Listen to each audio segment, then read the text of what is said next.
bayerischen Brauchtümer, sagt man das so? Servus zu einer äußerst weihnachtlichen Ausgabe Bayerisch für Anfänger. Ja, es gibt keine Zweifel, Weihnachten steht kurz bevor und deswegen wollen wir natürlich die bayerischen Brauchtümer, sagt man das so? Wir wollen die bayerischen Brauchtümer zum Weihnachtsfest einmal abhandeln. Da geht es jetzt da schon los.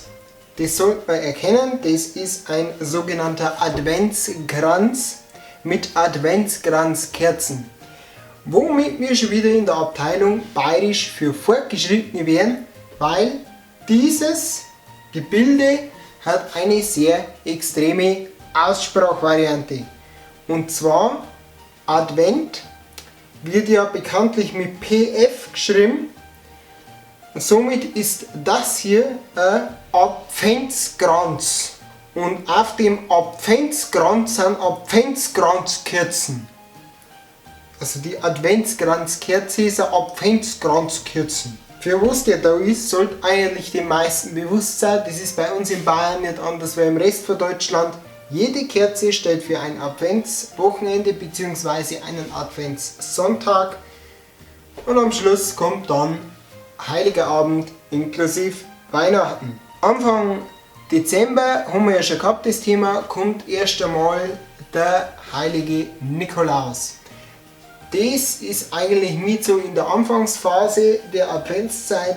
Das heißt, da werden jetzt die Kinder auch schon ein wenig so auf Weihnachten vorbereitet. Da geht es schon ein wenig so los mit der Weihnachtsstimmung. Da geht das alles schon so ein wenig an. Dann haben die meisten Kinder auch nur einen Adventskalender, weil sie irgendwas zum Naschen oder sowas drin haben. Dann gibt es irgendwann natürlich auch immer mehr zum Essen, weihnachtsmäßig. Beispiel sind Plätzle und Lebkuchen. Das sind jetzt selber gemachte. Die gekauften Runden mit den Oblaten heißen auch Lebkuchen. Lebkuchen auf Bayerisch war ein Lebkuchen. Bei uns heißen die Lebkuchen. Dann am 24. Dezember ist der Heilige Abend. Fälschlicherweise wird von vielen Personen der Heilige Abend schon als Weihnachten deklariert. Stimmt aber nicht. Weihnachten, das ist die Zeit vom Abend des Heiligen Abends, ich sage mal Heiliger Abend um 6 Uhr, bis zum zweiten Weihnachtsfeiertag. Sage ich mal, das ist zentral Weihnachten.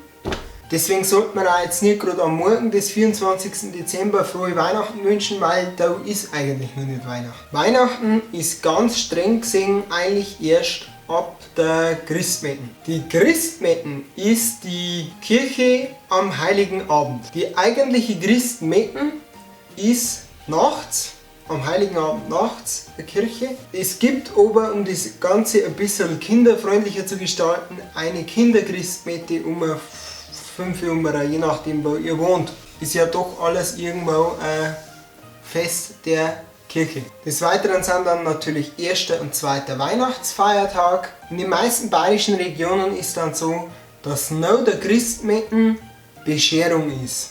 Das heißt, Bescherung soll klar sein, unter Weihnachtsbaum Geschenke hin, Geschenke her, passt super alle. Meistens gibt es dann so Sachen zum Essen wie saure Zipfel, das sind saure Bratwürste oder Kapfer, also Karpfen. Und dann wursteln sie die ganzen Feiertagstraditionen so dahin. Und in den meisten Haushalten ist es dann so, dass der Weihnachtsbaum, der eigentlich erst so ab dem Heiligen Abend stehen sollte und geschmückt sein sollte, nur bis 6. Januar, also Heilig Drei König, steht und dann schon wieder ausgeschmissen wird, was aber eigentlich falsch ist.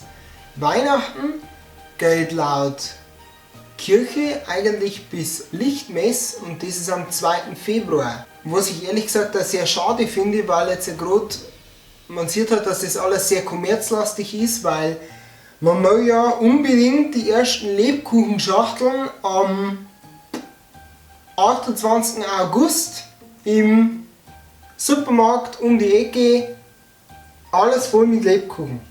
Das will aber kein Mensch. Zu der Zeit sind in Bayern Sommerferien, gibt es bei uns schon Lebkuchen in die Geschäfte. Man muss sich manchmal fragen, ob das der richtige Weg ist. Aber da greife jetzt ich zum Beispiel streng aufs Grünwaldsche Lebkuchengesetz und verzehre bis zum 1. November keinen einzigen Lebkuchen. Rein als Protest. Ja, das war's zum Thema Weihnachten gewesen. Wir haben auch ein paar Material- und videotechnische Änderungen. Das ist einerseits einmal ein neues Objektiv, das ich vorne dran habe. Da kann man auch ganz gut Weitwinkel damit machen. Wenn wir mal schauen, was uns das noch für Möglichkeiten gibt, filmtechnisch. Und dann habe ich, machen ist vielleicht letzten Wochenende schon aufgefallen, eine neue Endcard. Könnt ihr gerne mal in die Kommentare schreiben, ob euch das beides gefällt. Gut, habe Erik, freut mich, dass es so bergauf geht. Bis zum nächsten Mal, schöne Feiertag und denkt dabei dran, seid freundlich.